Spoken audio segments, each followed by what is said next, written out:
Over the course of the last 2 years, a number of Ringette Canada-led work groups have been analyzing the officiating program and making recommendations for change. Much of this change has been on the heels of a major update to the long-term officials development plan. Specifically, we have introduced a major component we call the characteristics matrix that clearly defines the skills characteristics of on-ice officials. These characteristics are closely tied to the characteristics table on our evaluation form and document a learning pathway to be integrated into our clinic program. In summary, changes to LTOD are driving a need to redesign our clinic program and are causing our evaluation program to evolve.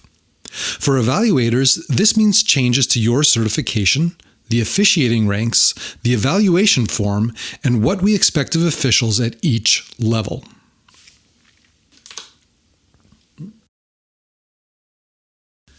Your certification is changing. We are doing away with the terms community, regional, and provincial evaluator. Instead, our certification will be represented as level 1, 2, 3, or 4 evaluator.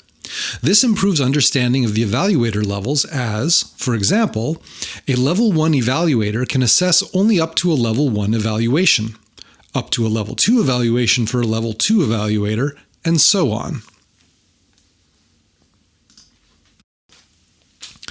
Fundamentally, this will mean that the learning pathways will change. There will no longer be community, regional, and provincial evaluator clinics.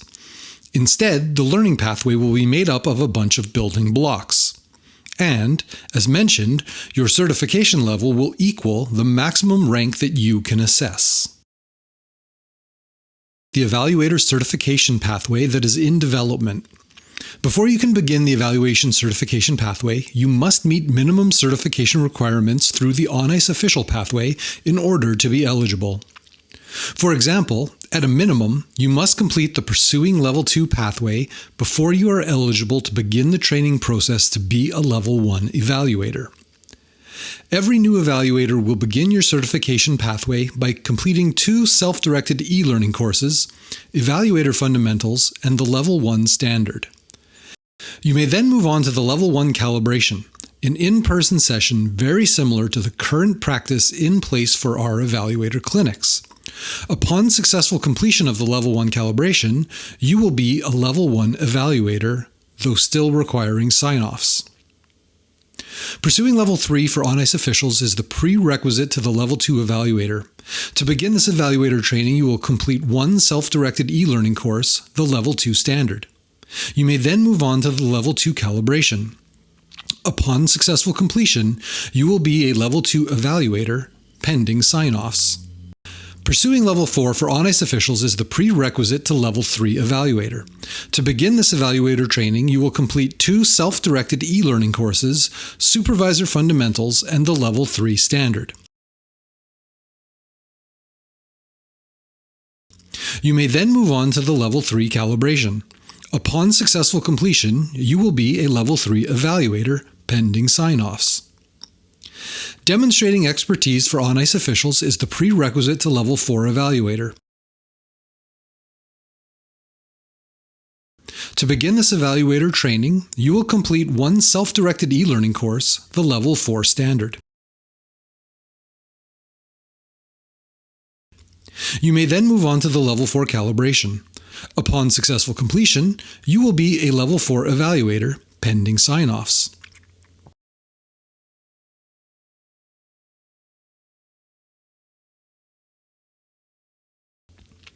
It is possible to follow an accelerated pathway with permission from your province. In the first case, you could advance to Level 2 evaluator without completing a Level 1 calibration. You would complete the self-directed e-learning of Evaluator Fundamentals, the Level 1 Standard, and the Level 2 Standard. By attending Level 2 calibration, your skill set will be assessed and you may earn your Level 2 certification. However, it is also possible that you could earn only a Level 1 certification.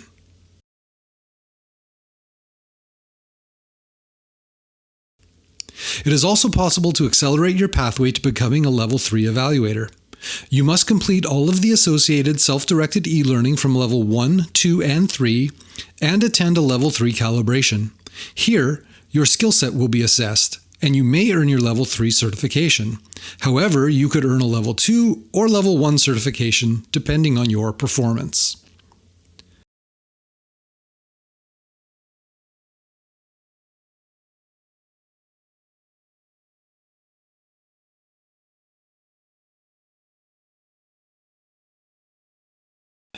As the new Evaluator levels are implemented, the conversion of current certification will be up to the provinces.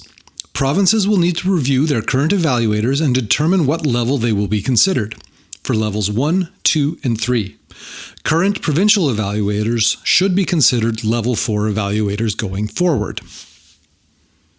Among the evaluator changes, we are reintroducing the On-Ice official development form to be used when coaching and assessing new officials on U10 games or in the First Stripes program on small ice games.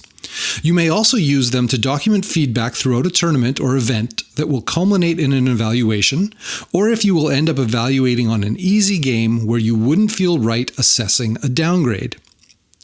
These forms begin with information about the official and the game. They then have space to record your primary feedback, 2 areas of strength and 2 areas for improvement. They include a rink diagram to help demonstrate incidents or provide positioning coaching. There is space for additional supporting comments. You should focus here on directions to help the official develop the primary feedback you have already recorded. In some cases, it will be appropriate to record additional points that the official can work on. Finally, there is a space for signatures.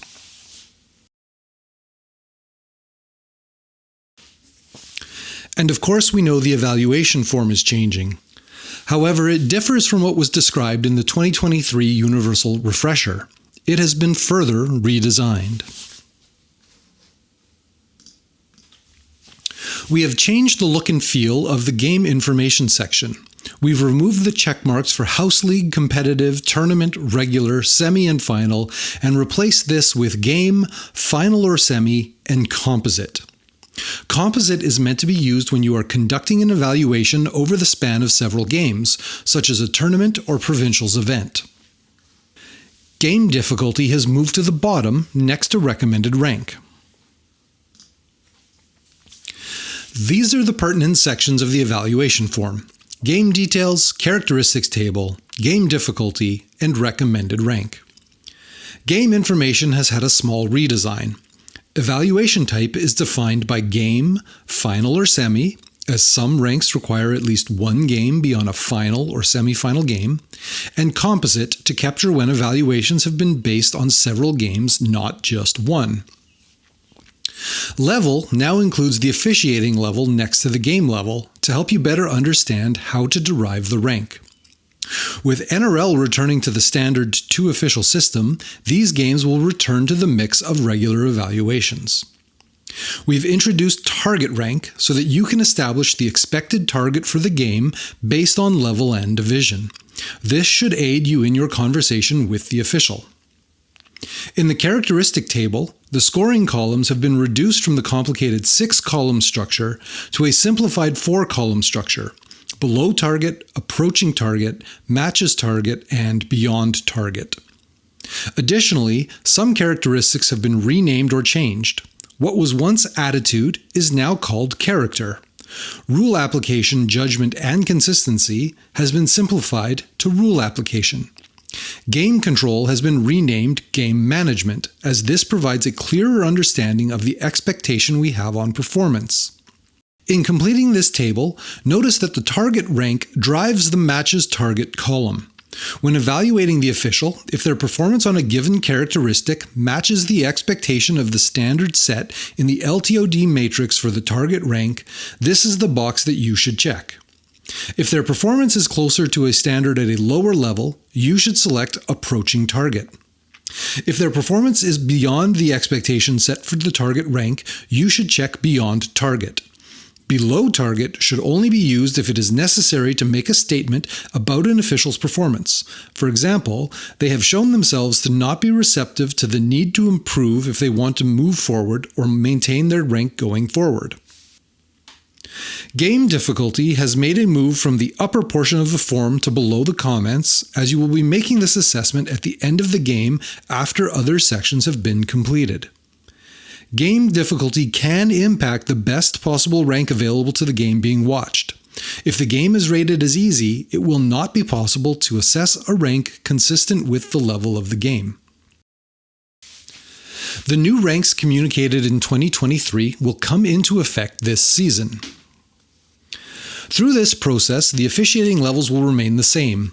1 means C-level games, 2 means B-level games, 3 means A-level games, 4 means AA level games. These levels are what correspond to the sections of the LTOD matrix. But the letters go away. Instead of the letters, we will denote rank in the form of number plus age category.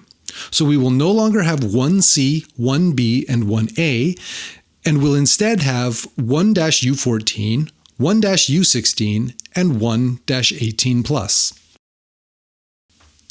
The new ranks will be 1-U12, U14, U16, U19, and 18+, 2-U12, U14, U16, U19, and 18+, 3-U12 and U14, U16, U19, and 18+, 4-U14, U16, U19, and NRL, and Level 5. These conversions should help you to understand how to convert a rank. The number component of the rank will remain the same. The letter component converts as follows. C equals U14, A equals 18+, B equals U16 or U19. The 1B, 2B, and 3B conversion will be at the discretion of the province to decide which is the right fit for the official. 4Bs will be converted to U16 and 4As will be converted to 4U19. The characteristics matrix has necessarily caused changes to what evaluators look for. However, that is not the only change being made to the evaluation program. Coupled with these changes, we are taking the time to make ranks make sense. Using the old form and old evaluation method, rank was calculated by how closely the check marks in the characteristics table matched set patterns. Now, when all of the characteristics in the table can be marked at match target or beyond target, the official should earn the target rank for the game being watched, assuming that the game difficulty is average or difficult. If there are any criteria marked lower than matches target, you could assess any rank below the target rank for the game being watched. Using a U14A game as an example, the target rank is 3-U14. Therefore, the official will be assessed against the level 3 standard. If the official is marked as matches target or beyond target on all characteristics and the game is average or difficult, they must earn a 3-U14. If any characteristics are marked approaching target or below target, or if the game is easy, they could earn any of 3-U12, 2-U14, 2-U12, 1-U14, or 1-U12. This rank spectrum framework can help you to calibrate yourself to better develop your ranking assessment skills. Every rank is a spectrum of game performance. Those who have just achieved the rank and are at the entry point, those who have developed experience and competence in the rank and are most likely performing towards the middle of the spectrum, those who are close to achieving their next rank and are at the promotion point, and those who are waning and might be starting to transition backward through the spectrum. Those who are close to achieving their next rank likely aren't being evaluated on games appropriate to their current rank. They're being evaluated on higher level games that will help them achieve their promotion. But sometimes a maintenance evaluation could be scheduled on a rank appropriate game. Consider how your check marks might be distributed through the characteristic table for each of the rows in this chart. A worksheet of these charts is available from Ringette Canada for you to use as a journal in order to calibrate your understanding of performance expectations at each rank. Adding U12 ranks allows us to recognize early performers. It creates greater granularity at levels 1 through 3, allowing for entry into the rank at a lower level, which provides the opportunity for more rank mobility as the officials develop. U12 comes with a caveat. As an evaluator, you must assess the game. U12 games may not be tiered in your province, association, or league. In these cases, you may not assess 2 U12 and 3 U12 ranks. Where games are tiered, you may consider assessing 2 U12 and 3 U12 ranks, but understand that both tiering and play can be inconsistent at this level. This puts the responsibility on you, the evaluator, to ensure that there is enough complexity in the game in order to be able to assess level 2 or 3 ranks on these games. But what does average game difficulty mean for U12? On U12 games that should have a 2U12 or 3U12 rank potential, an average game does not necessarily equal average difficulty on the evaluation form.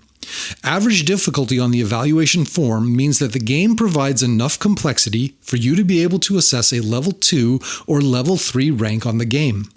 The game must provide the on-ice official with the opportunity to demonstrate game management and penalty calls consistent with the level 2 or level 3 standard. At level 3, the game must provide the on-ice official with the opportunity to demonstrate a beginning understanding of proactive positioning and the danger zone framework.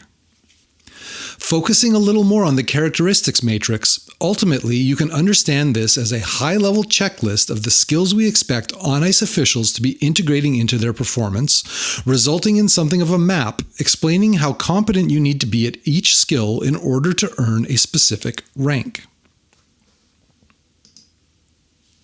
On the whole, the LTOD matrix is a document intended for Ringette Canada and provincial offices to establish programming in pursuit of the long-term development of our officiating program.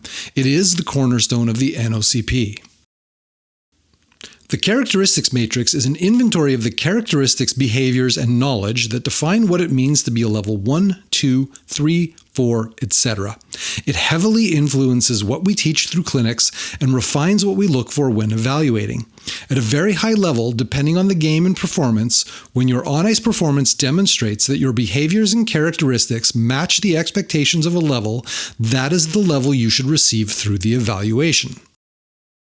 We have two critical changes to identify in the characteristics matrix. The critical change for level 1 is that for 1 U16, 1 U19, and 1 18+, the official calls some penalties, versus that they may call some penalties at 1 U14 and younger. The critical change at level 2 is that for 2 U16, 2 U19, and 2 18+, there's now a 60% penalty threshold, meaning that the official calls 60% of the penalties in a fair challenge game, versus 50% at 2U14 and younger. We will now give a brief overview of the characteristics matrix. Please note that the full details of the characteristics matrix can be found in the Evaluator's Handbook included with this course. Starting with our absolute criteria, which are those that are assessed based on level. For example, levels 1 through 4. Appearance includes an understanding of the uniform, helmet, whistle, and conditioning. Pre-game, post-game duties includes meeting the minor officials, covering off the game sheet, both pre- and post-game, checking the ice surface, collecting rings, checking the doors and gates, placing the nets, and ensuring that shot clock is in place if appropriate. Mechanics includes free passes, goalkeeper ring, goal scoring, penalties, violations, two-line passes, and shot clock. Teamwork includes ring retrievals, penalties, communication with partner, and leadership. Signals include blowing their whistle, the 5-second count, violations, and penalties.